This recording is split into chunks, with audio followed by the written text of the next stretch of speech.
안녕하세요. 공부는 잘 되셨나요? 좀 어떠신지 제가 이렇게 온라인 상으로밖에 말씀을 못 드리니까 얼마나 또 공부가 되셨고 또 어떤 어려움이 있고 또 제가 설명하는 부분에 대해서 또는 저의 교재에 대해서 어떤 부분이 이해 안 가는지를 잘 모르겠어가지고 좀 궁금하긴 한데요. 좀 메일이나 이런 부분에 아니면 요 학원 연락처에다가 알려주시면 제가 혹시라도 이해 안 가는 부분이나 또는 좀 풀기가 어려운 것들은 제가 좀 설명을 해드릴 테니까 연락 주시면 되겠고요.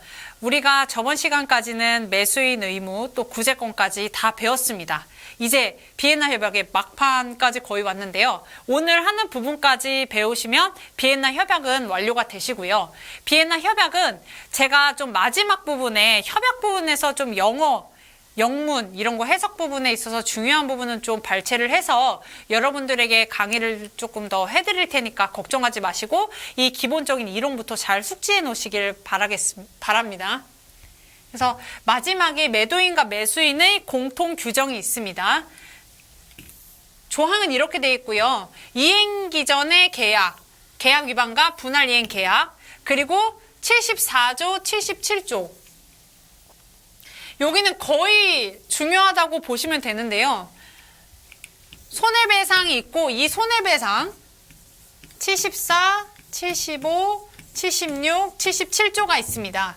74조는 손해배상 책임의 원칙에 대해서 규정해 놨고요.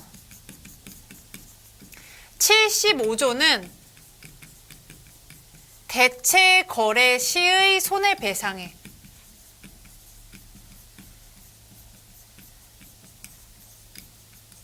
76조는 시가 거래 시의 손해배상액, 77조는 손해경감 의무.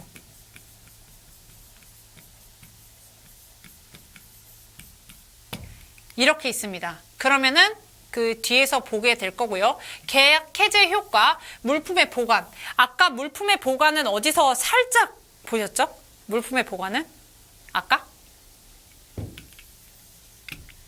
물품의 보관은 아까 초과 이행, 또 전에 공부를 하셨던 분은 이 초과 이행분에 대해서 제가 물품의 보관에 대해서 살짝 다뤄드렸어요.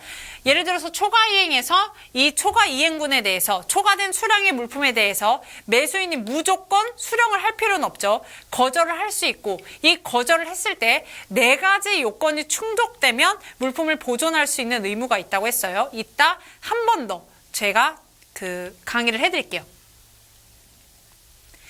아까 계약 해제에 대해서 이행기일 전 구제권에 대해서 보시면 71조와 72조가 이행기일 전 구제권입니다. 71조는 뭐냐면 이행의 정지에 대한 거고요. 72조는 이행 전 이제 계약 해제 부분에 대해서 다루고 있습니다.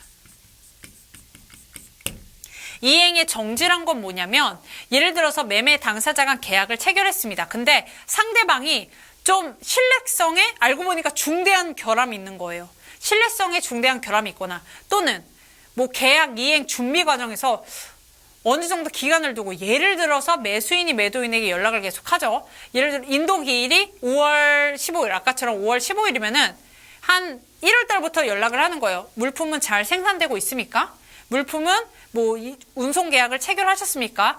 이러한 준비 과정을 계속해서 서로 의사소통을 할 때 이행 준비 과정에서 이 사람 뭔가 실질적인 부분, 한마디로 뭐 물품을 생산하는 건 물품을 생산을 안 한다든지 아니면 운송 계약을 체결하지 않는 등 실질적인 부분을 이행하지 않을 것 같은 경우에는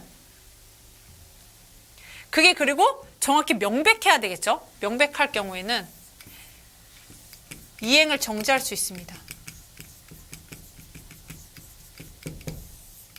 자신의 계약에 따른 이행을 정지할 수 있고요. 정지를 했을 때는 상대방에게 물품, 뭐 예를 들어서 이행과 관련 없이 즉시 통지를 해야 돼요.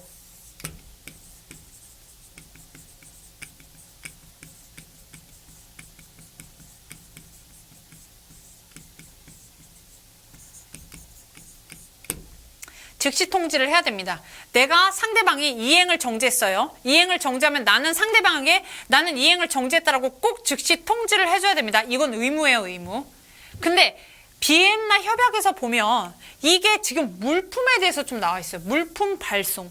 근데 물품은 누가 발송하는 거죠? 매수인이 아니고 매도인이죠. 그럼 이거는 어떻게 보면 매도인에 대한 규정으로 볼 수 있지만 이거에 대해서는 조금 논란이 있어요. 하지만 일단은 이해를 잘 해주시고 한마디로 이행을 정지, 실질적인 부분을 상대방이 이행을 안 할 것이 명백하면 당사자는 이행을 정지할 수 있고요. 이행을 정지했을 때 어떻게 해라? 즉시 통지를 해줘야 됩니다.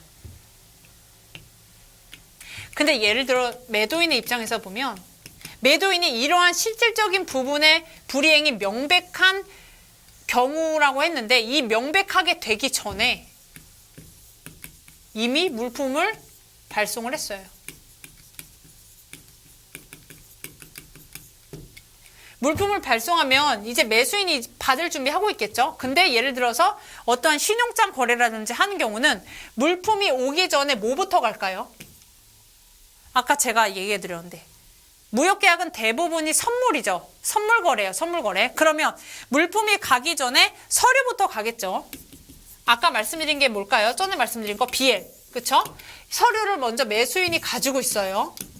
매수인이 서류 보유. 그러면 어떻게 돼요? 서류를 보유하면 매도인은 이행을 정지했는데 물품은 인도될까요? 아니에요.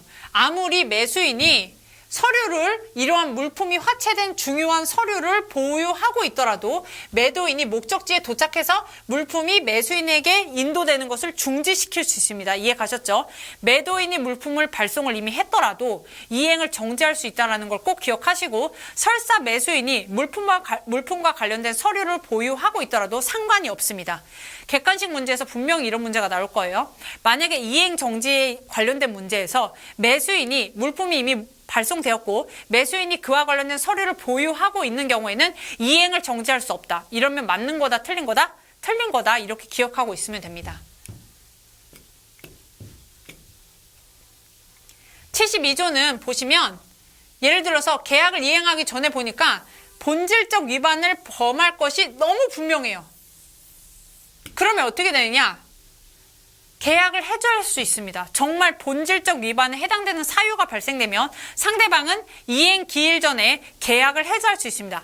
계약을 해지했어. 이 경우에 어떻게 될까요? 즉시 통지? 아닙니다.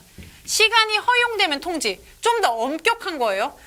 얘는 지금 완전 확정된 건 아니에요. 어느 정도 명백하다 싶으면 되는 거고 얘는 본질적 위반이 범할 것이 완전 분명한 상태예요. 그러면 일단은 계약을 해제시키고 그 다음에 통지는 시간이 허용되는 경우에 통지를 하면 됩니다. 여기가 즉시 통지가 들어가면 어떻게 돼요?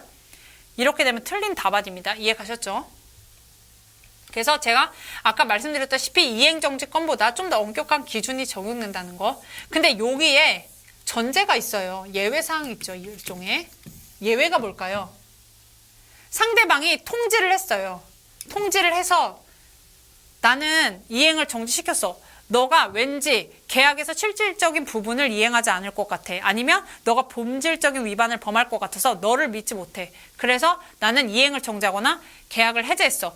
계약을 해제할 거라고 통지를 했어요. 근데 상대방이 적절한 내가 정말 확실히 내 의무를 이행할게. 예를 들어 매도인은 난 진짜 물품을 인도를 할게 라는 어떤 적절한 확약.